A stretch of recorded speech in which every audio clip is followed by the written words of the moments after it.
നമസ്കാരം, ഏവർക്കും post market റിപ്പോർട്ട്സുകളിലേക്ക് സ്വാഗതം. ഇന്ന് ഓഗസ്റ്റ് 18. അങ്ങനെ തുടർച്ചയായി ഇന്ന് ആറാമത്തെ ട്രേഡിംഗ് സെഷനിലും ഇന്ത്യൻ മാർക്കറ്റിന് നഷ്ടം നേരിടേണ്ടതായിട്ട് വരിക മാത്രമല്ല, ഇടിവ് കൂടുതൽ ശക്തമാകുന്ന കാഴ്ചകളാണ് കാണുവാനായിട്ടും സാധിക്കുക. തുടർന്ന് ഏകദേശം 6 ട്രേഡിംഗ് സെഷനുകൾ കൊണ്ട് നിഫ്റ്റിയിൽ നിന്നും ഏകദേശം 530-ലേറെ പോയിന്റുകൾ ചോർന്നു പോവുകയും ചെയ്തു, ഏകദേശം 2%. കൂടാതെ ഒത്തിരിയേറെ ട്രേഡിംഗ് സെഷനുകൾക്ക് ശേഷം, അഥവാ ജൂലൈ 27-ാം തീയതിക്ക് ശേഷം നിഫ്റ്റിക്ക് 24,200 എന്ന ലെവലിന് താഴെയായിട്ട് ക്ലോസിംഗും രേഖപ്പെടുത്തേണ്ടതായിട്ട് വന്നു. തുടർന്ന് ഇന്ന് നിഫ്റ്റിക്ക് അതിന്റെ ലോങ് ടൈം മൂവിംഗ് ആവറേജ് ആയ 100-ഡേ ഇമെയിലുള്ള ഗ്രിപ്പ് കൂടി നഷ്ടപ്പെട്ടു. പ്രധാനമായും 7 ഘടകങ്ങൾ കൊണ്ടാണ് ഇന്ന് ഇന്ത്യൻ മാർക്കറ്റിന് ശക്തമായ നഷ്ടം നേരിടേണ്ടതായിട്ടും വന്നത്. അവ എന്തൊക്കെയാണെന്ന് വിശദമായി തന്നെ നമുക്ക് ഈ വീഡിയോയിൽ പരിശോധിക്കുകയും ചെയ്യാം. ലീഡിംഗ് ആയ ഇൻഡസ്ട്രീസുകളിൽ ഗ്യാപ് ഡൗൺ ഓപ്പണിംഗ് ആയിരുന്നു ലഭ്യമായിരുന്നതും. തുടർന്ന് മാർക്കറ്റില് റേഞ്ച് ബൗണ്ട് ട്രേഡിംഗ് പ്രകടമായിരുന്നെങ്കിലും ഉച്ചതിരിഞ്ഞ് മാർക്കറ്റില് ദുർബലത കൂടുതൽ പ്രകടവുമായിരുന്നു. തൽഫലമായി നിഫ്റ്റിക്ക് 132 പോയിന്റുകളുടെ നഷ്ടത്തോടുകൂടി ട്രേഡിംഗ് അവസാനിപ്പിക്കേണ്ടി വന്നപ്പോൾ സെൻസെക്സിന് 492 പോയിന്റുകളുടെയും ബാങ്ക് നിഫ്റ്റിക്ക് 235 പോയിന്റുകളുടെ നഷ്ടവും നേരിടേണ്ടതായിട്ടും വന്നു. അതേസമയം ബോർഡർ മാർക്കറ്റ്സിൽ നിഫ്റ്റി സ്മോൾ ക്യാപ്പിന് ഫ്ളാറ്റ് ആയിട്ട് ക്ലോസിംഗ് രേഖപ്പെടുത്തുവാനായപ്പോൾ മിഡ് ക്യാപ്പിന് 0.44% ഇടിവും നേരിടേണ്ടതായിട്ട് വന്നു.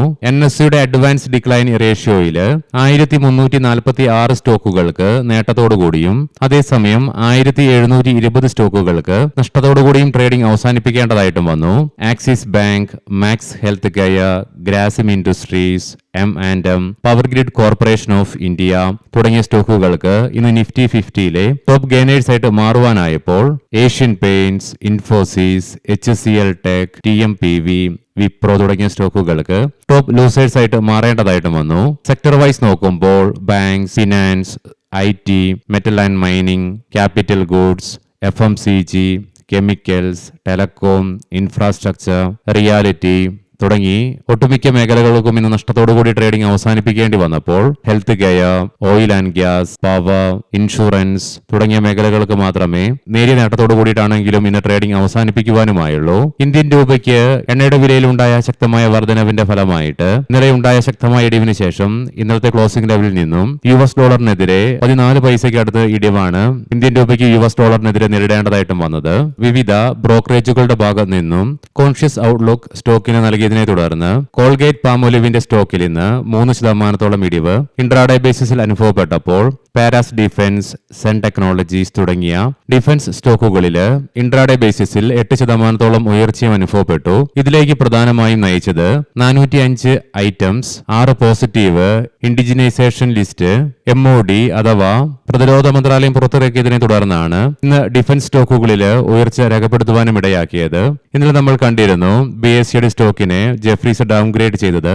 ഇന്നും സ്റ്റോക്കില് ഇടിവ് ഇൻട്രാഡേ ബേസിസിൽ പ്രകടവുമായിരുന്നു. ഇന്നത്തോടുകൂടി തുടർച്ചയായി 5ാമത്തെ ട്രേഡിംഗ് സെഷനിലും സ്റ്റോക്കില് തുടർച്ചയായിട്ടുള്ള ഇടിവാണ് അനുഭവപ്പെടുന്നതും. അമേരിക്കൻ ഓഹരികളുടെ വർദ്ധിച്ചു വരുന്ന ആവശ്യം ലോക മാർക്കറ്റിൽ നിറവേറ്റുവാനായിട്ട് US-ലെ നാസ്ഡാക്ക് 23 മണിക്കൂറോളം ആഴ്ചയിൽ 5 ദിവസത്തേക്ക് ട്രേഡിംഗ് നീട്ടുവാനായിട്ടുള്ള പദ്ധതിക്കായിട്ട് ഒരുങ്ങുന്നു എന്നുള്ള റിപ്പോർട്ട്സ് വരുന്നുണ്ട്. കൂടാതെ ഇന്ന് ഇന്ത്യൻ സെൻട്രൽ ഗവൺമെന്റിന്റെ ഭാഗത്ത് നിന്നും ഇന്ത്യയിലേക്കുള്ള വില കുറഞ്ഞ ഗ്ലാസുകളുടെ ഇറക്കുമതി കുറയ്ക്കുവാനായിട്ട് ക്ലിയർ ഫോർട്ട് ഗ്ലാസിന് 1 മെട്രിക് ടണ്ണിന് 34,000 രൂപ കുറഞ്ഞ ഇറക്കുമതി കേന്ദ്ര സർക്കാർ വിലക്കിക്കൊണ്ടുള്ള വിജ്ഞാപനം പുറത്തിറക്കിയിട്ടുണ്ട്.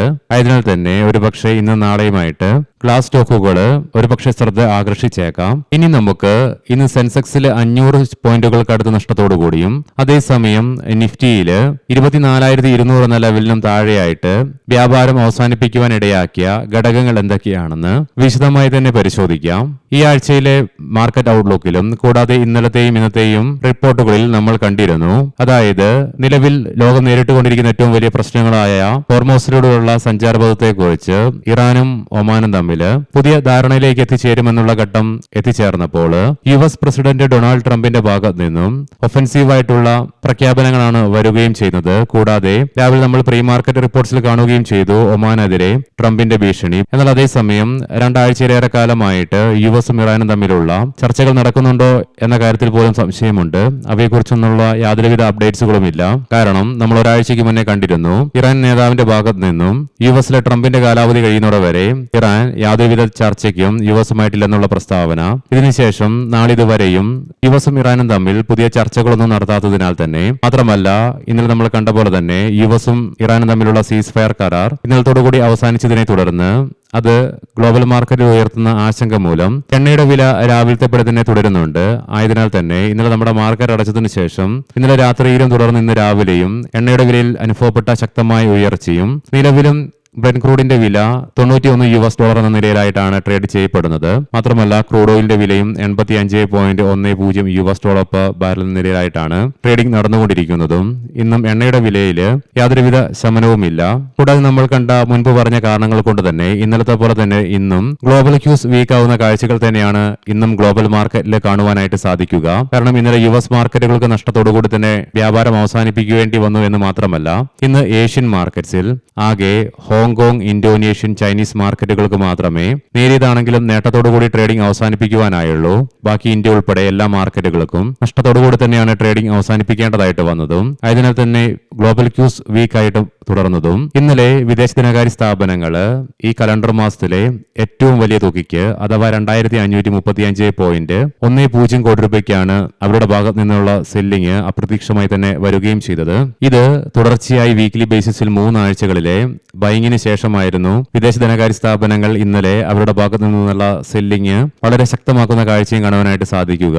അനലിസ്റ്റുകളുടെയും എക്സ്പെർട്ടുകളുടെയൊക്കെ അഭിപ്രായങ്ങൾ പ്രകാരം ഇതിലേക്ക് പ്രധാനമായും വിദേശ ധനകാര്യ സ്ഥാപനങ്ങളെ ആകർഷിച്ചത് രാവിലത്തെ പ്രീ മാർക്കറ്റ് റിപ്പോർട്ട്സിൽ നമ്മൾ കണ്ടിരുന്നു. ഇന്നലെ യുഎസിലെ 30-year ബോണ്ട് ഈൽഡ് 2007 ശേഷം ഏറ്റവും വലിയ ഉയർച്ചയാണ് ഇന്നലെ യുഎസ് മാർക്കറ്റിൽ രേഖപ്പെടുത്തിയതെന്ന്. കൂടാതെ ഇന്ന് യുഎസിലെ 10-year ബോണ്ട് ഈൽഡും 4.73% വർധനവ് രേഖപ്പെടുത്തി.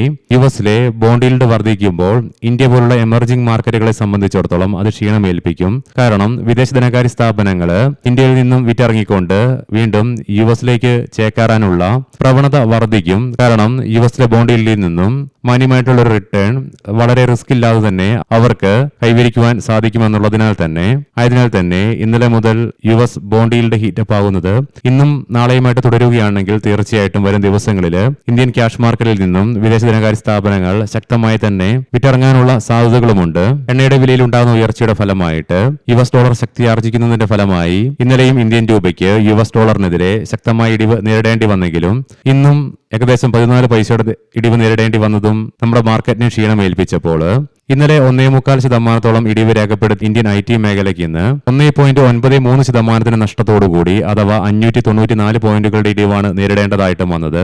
ഇന്നലെയും നിഫ്റ്റി IT 500-ലേറെ പോയിന്റുകളുടെ നഷ്ടത്തോടുകൂടി തന്നെയാണ് വ്യാപാരം അവസാനിപ്പിച്ചതും. നിഫ്റ്റി ITയെയും തുടർച്ചയായി തളർത്തുന്നതിൽ പ്രധാനപ്പെട്ട പങ്ക് വഹിക്കുന്നത് നിലവിൽ ഇറാനും യുഎസ് തമ്മിലുള്ള പ്രശ്നങ്ങളുടെ മുകളിൽ അനിശ്ചിതത്വം തുടരുന്നതിനാലും കൂടാതെ യുഎസിലെ ബോണ്ട് ഈൽഡ് റൈസ് ചെയ്യുന്നത് ഡയറക്റ്റ് ആയിട്ട് തന്നെ ഇന്ത്യൻ IT മേഖലയെയും ബാധിക്കുന്നുണ്ട്. മാത്രമല്ല നിഫ്റ്റി IT ഇൻഡെക്സിലുള്ള 10 സ്റ്റോക്കുകളും ഇന്ന് ശക്തമായ ഇടിവാണ് രേഖപ്പെടുത്തുകയും ചെയ്തത്. ഇന്നലെയും ഇതേ സ്ഥിതി തന്നെയായിരുന്നു. ഇതിന് മുൻകൂട്ടി ഒരു സൂചന ഇന്ന് ഇന്ത്യൻ മാർക്കറ്റിന് ലഭിച്ചിരുന്നു. അതായത് ഇന്നലെ ADRൽ ഇൻഫോസിസിന് ശക്തമായ ഇടിവ് നേരിടേണ്ടി വന്നപ്പോൾ വിപ്രോയ്ക്കും ഏകദേശം 1.5%-ലേറെ ഇടിവും നേരിടേണ്ടതായിട്ട് വന്നിരുന്നു. സോ അതിൽ നിന്ന് ഇന്ത്യൻ മാർക്കറ്റിലും പ്രതിഫലിക്കുന്ന കാഴ്ചകൾ തന്നെയാണ് കാണുവാനായിട്ടും സാധിക്കുക.